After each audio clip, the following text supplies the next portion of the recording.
Hello everyone, I'm Ed Grier, Dean of the Levy School of Business, and welcome to the May edition of Business Matters. This month we're going to change the format. We're going to talk about something that's been in the news quite a bit lately, tariffs. You're going to hear from two of our great professors. As you know, the tariffs have been applied by the U.S. on almost every country across the globe, as high as 145%. And the reaction has been varied, some very swift and some not so good. From China to Canada. Who knew Canada may be a little upset with the tariffs? You're going to hear from two of our professors, like I said before, Kirthi, Kalyanam, and Kris Mitchener. Kris is an economics professor, and we're going to start with Kris. So let's take it away, Kris. It's a pleasure to be here this morning. My name is Kris Mitchener. I'm the Finocchio Professor of Economics in the Levy School of Business. I want to thank Dean Grier for the opportunity to share my thoughts about what's going on in the world with respect to tariffs and the economy. So let me start by going back and setting the stage that back in April, early April, we had what President Trump referred to as Liberation Day, where he announced a sweeping change in U.S. tariff policy, really kind of upending the global trading system the way it had been built over the last several decades, if not really all the way back to the post-World War II environment.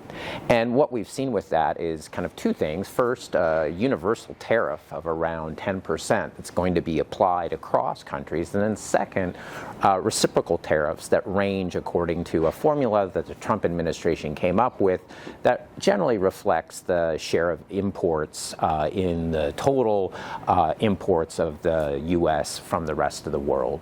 And so the higher the share of imports, the higher the reciprocal tariff. So this is on top of earlier policies announced since inauguration, and these included targeted tariffs aimed at our largest trading partners, in particular Mexico, Canada, and China. The grand sum of these is that it's really a shift in the trading environment that we're seeing, and that raises prospects for both households and businesses. And so let me walk you through where I see things. Essentially, we're on the clock now. We announced, the Trump administration announced these tariffs on April 9th, and then asked for a pause, said he would be willing to negotiate trade agreements, 90 trade agreements over 90 days. That would be heroic in the sense that when we look back about how much time it takes for a trade agreement to be realized in a bilateral sense, making country-by-country trade agreements, these are very slow. They often take years. For example, the two trade agreements struck so far, one was with Britain. The U.S. had been in negotiations for more than 10 years with Britain. The second agreement that's been reached so far is essentially just kicking the can down the road. It's pausing that reciprocal tariff, which had actually ratcheted up through Trump's trade war to 145% with China. So they've paused that 145%, brought it back down to that universal tariff, and given 90 days for China and the U.S. to negotiate.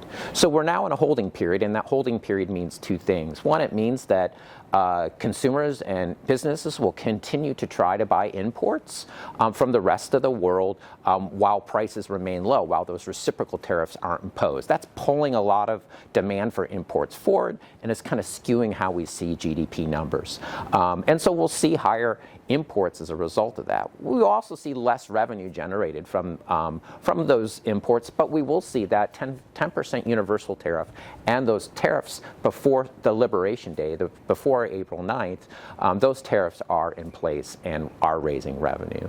So those are the short-run impacts we're seeing on the flows of goods, and in terms of prices, we're now seeing it trickle through to prices. So whether it's Walmart or Amazon or anywhere you're buying goods, we're seeing those prices begin to trickle, higher prices begin to trickle through. The key thing to understand is that a tariff is a tax, and it's a tax where the incidence has to be borne by someone, and the question is it typically borne by consumers?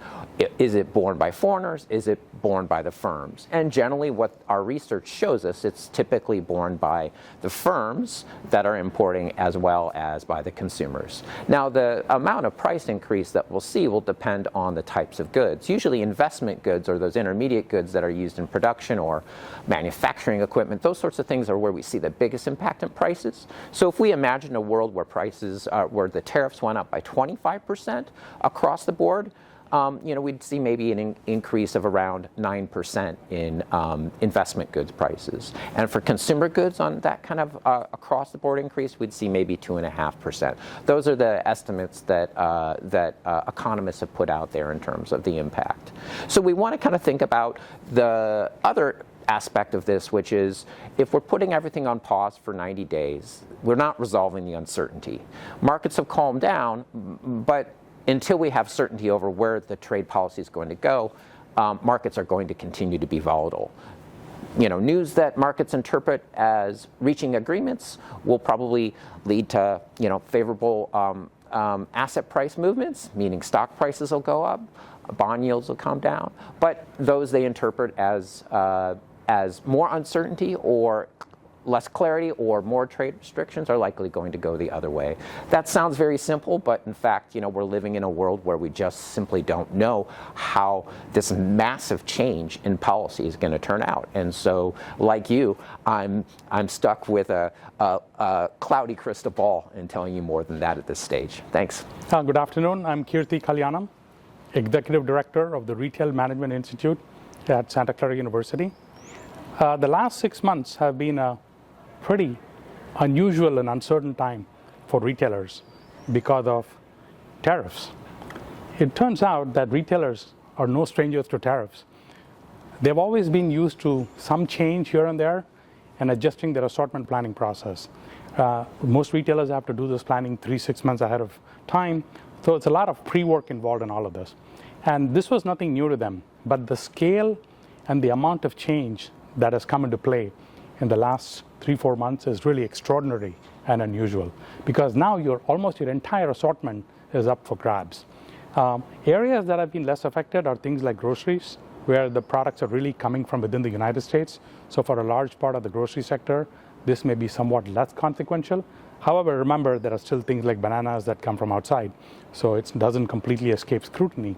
But if you're not selling groceries and you're selling other products, a lot of that is coming from overseas, and tariffs have a big material impact for retailers. So retailers are now working furiously and hard trying to kind of put things into place to figure out how to manage around tariffs. So far, we as consumers are only seeing the marginal effect of these tariff changes. And the reason for that is retailers expected these issues around tariffs, and many of them have very thoughtfully pre-ordered a lot of inventory that they did before any of these tariffs went into play. And so a lot of the inventory you're seeing in our retail stores right now is this pre-ordered inventory that's come in without any tariff impact. And that's why consumers are really not seeing any price effects right now. But a lot of that pre-ordered inventory is now kind of going to run out. So the inventory that you're going to see in retail stores the next 6 months and for the holiday season is going to be something that is going to be impacted by tariffs. And so there is no question that prices are going to go up because of tariffs. Retailers are furiously working to reroute some of the supply of where this can come from to evade tariffs, shift places of production. But it's inevitable that in the short run, it cannot be completely mitigated or erased. So you are going to see some of that impact. Another big debate that was going around in all of this was, will consumers really see an increase in tariffs, or will retailers have the capacity to absorb the tariff increases so that consumers won't see any impact? Well, about last week, we had a clear, definitive answer to that. Walmart, the undisputable giant in the retail industry, has publicly announced that they are working very hard to manage tariffs, but they will be passing through some of the tariff effects to consumers, and that consumers should expect to see some price increases due to tariffs. This is a really important announcement. Walmart's a bellwether of retailing. Walmart also has enormous credibility in the retailing community and among consumers for being a price leader. No one works harder at lowering prices for consumers than Walmart. There are other retailers that do the same, but Walmart's considered a real benchmark in this. So Walmart's coming out and announcing that, hey, even with our focus on being lean, we have to pass through some of these tariff changes, is sending a signal to the consumer at large and to the rest of the retail industry that even if you can't manage all the tariff changes, you can probably pass through some of it because that's what's going to happen. You're not going to be alone. So this is a very important development that we have seen in the last week. As an aside, I do want to point out that the American consumer has enjoyed a phenomenal 20-year run of decreasing prices. And we also jokingly used to call it the China price. As products were coming in more and more from China, the cost of that production was keep going down, and we saw enormous deflation in prices and in the US economy.